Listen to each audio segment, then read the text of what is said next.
Are you a farmer? No, I'm not a farmer, are you? No, I'm not a farmer.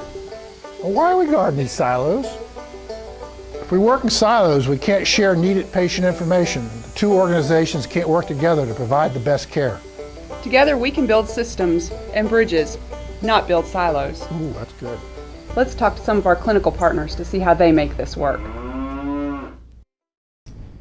Ms. Bartu, I understand that one of the CMS Innovation Grants was awarded to Vanderbilt to work collaboratively with NHC, and that the goal of that grant was to improve transitions between acute care and post-acute care. Many of the post-acute care providers have used Dr. Joseph Auslander's Interact tools, but this is the first grant to pair acute care and post-acute care. I'm interested in learning about the impact tools being used at Vanderbilt, and specifically the nursing transition summary, and how it supports a seamless transition for patients. I understand that you all refer to this form as the NUTS form. We do. It's a NTS, Nursing Transition Summary. We do call it NUTS for short. And it is kind of nuts and bolts, and it's a summary of what information they should be getting and more. So what we did is we collaborated with the nursing facilities, and we asked them, when you get a patient and that big stack of paper that comes with them, what is not in there that you really would like to have that would really help you to keep that patient healthy right off the bat? And we put it into forms, and we had them review it and go over it until we kind of finally honed it. And we keep continuing to fine-tune it as well, so that it's the information that is sort of the right now information that's going to help them the most.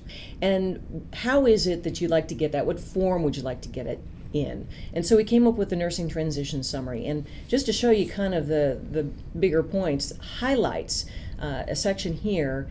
It's the 3 to 5 things that we believe may make that patient ill again soon if they're not carefully watched, and even maybe a suggestion for how to monitor those things, and a little bit of a history of those things that are sort of the biggest concerns for that patient as they come over. So what we do is we take this NUTS form and we fax it to the nursing facility, and we go ahead and give what's called a warm handoff phone call.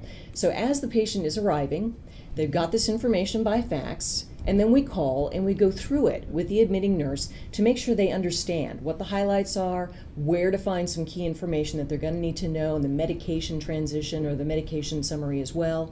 And we ask for any questions that they may have, so that we're sure that they have a really good sense of where that patient is at this moment in time. And then those admitting nurses are also responsible for taking this NUTS form and being sure that the nurse practitioners or the primary care physician is aware of what's in it as well.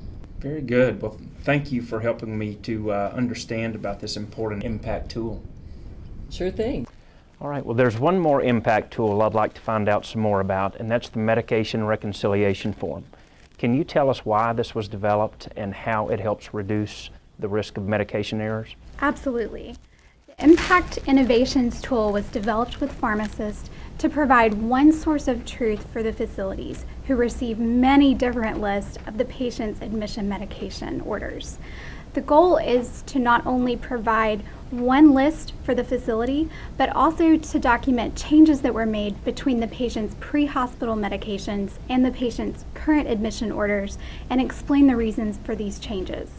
A second goal is also to make a prospective plan for these medications, including pertinent monitoring or adverse events that the facility should be aware of. The third purpose is that pharmacists screen the medication orders compared to the patient's hospital course to see if there are any medication errors that need to be resolved. Thank you very much. Absolutely.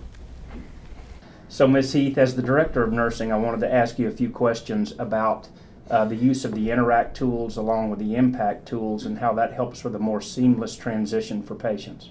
Okay, well, Tim, you know we have integrated Interact throughout the entire healthcare delivery system now. Our CNAs use the Stop and Watch tool. They use that to help report observed findings with the patients to the nurses.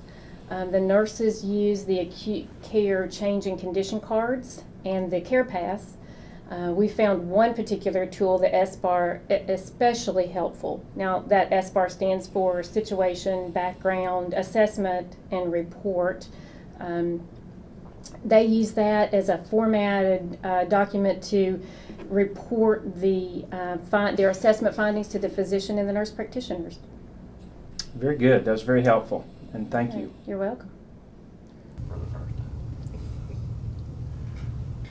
Mr. Winton, I understand your Quality Improvement Committee uses outcome data from this project. Can you tell me how that works? Tim, we agreed to participate in the Vanderbilt CMS Innovations Grant because it's not strictly research. It's also quality improvement. We use this information to discover where we have opportunities for improvement. And we get that improvement from the data that we input into the computers on a daily basis during the month. Bethany, can you tell me how the nurses gather this information for use? We have our nurses input information into our database system every new admission. This helps trend, and this provides information on our readmission rates that we can utilize and review in our QA committee.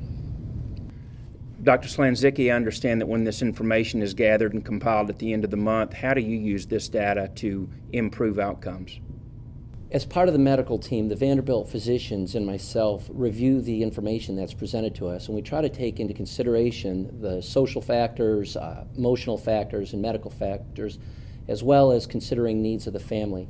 We often consider whether or not palliative care would be appropriate for this individual, and we try to retrospectively evaluate the transfers back to the hospital and try to identify whether or not our processes could be improved in a particular way in order to improve outcomes.